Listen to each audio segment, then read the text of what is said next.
Kandaleru dam road వద్ద బైఠాయించారు YCP నేత మాజీ మంత్రి Kakani Govardhan Reddy.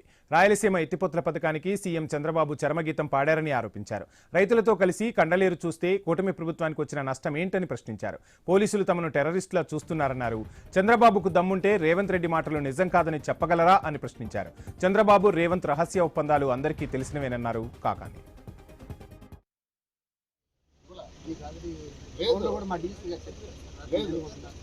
Sir all together 10 members sir. మీరు ఆపడానికి లేదు, అసలు ఏ సెక్షన్ ప్రకారం ఆపడానికి లేదు. గొంతు ఇంకా గట్టిగా కనబడుతుంది, అంతకు మించి ఇంకేం చేసేది ఏం లేదు. ఎందుకు ఎవరు గొడవ చేయాలని రావటంలా 10 మంది పర్మిషన్ ఏంటంటే దానికి రూళ్ళు అన్నీ ఉంటాయి. నీకు తెలియదు కదా, నాకు తెలియదు కాదు.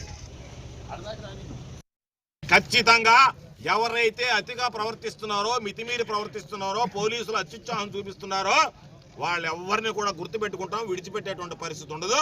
కాబట్టి నిద్ర లేస్తే ఎవడైతే మమ్మల్ని అడ్డుకున్నాడో, ఎవరైతే మమ్మల్ని విమర్శించారో అధికారులంతా జగన్మోహన్ రెడ్డి గారు రావాలన్నా వద్దా అని చెప్పి దేవుడికి పూజలు చేయండి. తప్పనిసరిగా 2029లో ఎవరు ఎన్ని రకాలైనటువంటి ఆలోచనలు చేసినా ఈ రాష్ట్రానికి తిరిగి జగన్మోహన్ రెడ్డి గారు ముఖ్యమంత్రి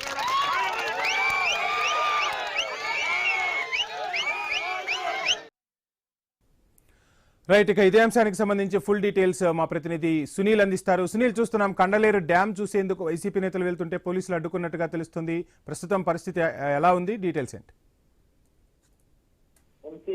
కండలేరు డ్యాం సంబంధించి కూడా వైసీపీ మాజీ మంత్రి అక్కడ పరిశీలించడానికి జగనన్న పరిస్థితి ఉందని చెప్పుకోవచ్చు. అయితే నెల్లూరు నుంచి కూడా కండలేరుకి బయలుదేరే మార్గ మధ్యంలో మాజీ మంత్రి కాకానీని కూడా ప్రతి చోట పోలీసులు అడ్డుకున్న పరిస్థితి ఉంది. అడ్డుకున్న అనంతరం కూడా స్థానిక వైసీపీ నాయకులు అక్కడ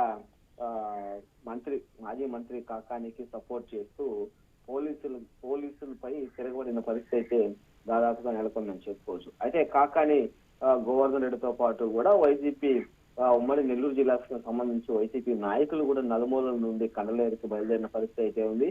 ఎవరైతే వైసీపీ నాయకులు బయలుదేరారో ఆ బయలుదేరిన వారిని కూడా మార్గ మధ్యంలో పోలీసులు అయితే అడ్డుకున్న పరిస్థితి దాదాపుగా నెలకొందని చెప్పుకోవచ్చు. వెంకటగిరి నియోజకవర్గానికి సంబంధించి కండలేరు డ్యాం ఉన్న పరిస్థితి. దీనికి సంబంధించి కూడా వెంకటగిరి సమన్వయకర్త నేదురుమల్లి రామ్ కుమార్ రెడ్డి కూడా బయలుదేరిన పరిస్థితి. బయలుదేరిన అనంతరం 5 కిలోమీటర్లు దాటిన వెంటనే కూడా పోలీసులు రామ్ కుమార్ రెడ్డి కూడా అడ్డుకున్న పరిస్థితి.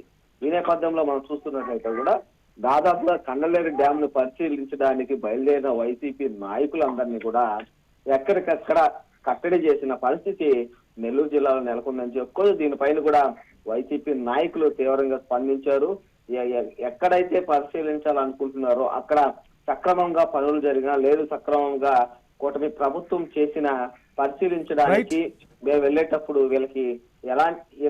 వెళ్ళేటప్పుడు కూడా వీళ్ళకి నష్టం ఏంటంటూ కూడా వైసీపీ నాయకులు ప్రశ్నించిన పరిస్థితి నెల్లూరు జిల్లాలో నెలకొందని చెప్పుకోవచ్చు. Vamshi, thank you Sunil.